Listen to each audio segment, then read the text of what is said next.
ನಮಸ್ಕಾರ ಸ್ನೇಹಿತರೆ, ನಾನು ನಿಮ್ಮ ಅಭಿಷೇಕ್. ಸ್ನೇಹಿತರೆ, ನಿಮ್ಮ ಜಮೀನ್ ಹತ್ರ ತೋಟದಲ್ಲಿ ಏನಾದ್ರು ಕೋತಿಗಳಾಗಿರ್ಬೋದು, ನವಿಲ್ಗಳು, ಪ್ರಾಣಿ ಪಕ್ಷಿಗಳು ನಿಮಗೆ ತೊಂದರೆ ಕೊಡ್ತಿದ್ಯಾ, ನಿಮ್ಮ ಬೆಳೆ ನಷ್ಟ ಮಾಡ್ತಿದ್ಯಾ? ಹಾಂ, ಎಲ್ಲಿ ಸಿಗ್ತದೆ ಅದು? ಆಮೇಲೆ ಖಾಲಿ ಆದ್ಮೇಲೆ ಹಾಂ ಹಾಂ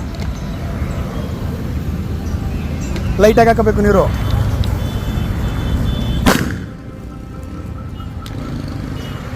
ಅಷ್ಟೇ ನೋಡಿ ಸ್ನೇಹಿತರೆ, ಇದು ಕೋತಿ ಓಡಿಸೋದು ಉಪಯೋಗ ಆಯ್ತದೆ, ತಗೊಳ್ಳಿ. ಈ ಜಮೀನ್ ಹತ್ರ ಕೋತಿ, ನವಿಲು, ಏನಾದ್ರು ಪ್ರಾಣಿಗಳು ತೊಂದರೆ ಇದ್ದರೆ ಭಾಳ ಉಪಯೋಗ ಇದೆ ರೈತರಿಗೆ ಅಂತಲೇ ಮಾಡಿರೋದು ಇದು. ನೋಡಿ, ಅಲ್ಲಿಗೆ ಹಾಕ್ಬೇಕು, ಅದರೊಳಗಡೆ ಹಾಕ್ಬೇಕಾ, ಲೈಟಾಗಿ ನೀರು ಹಾಕಬೇಕು.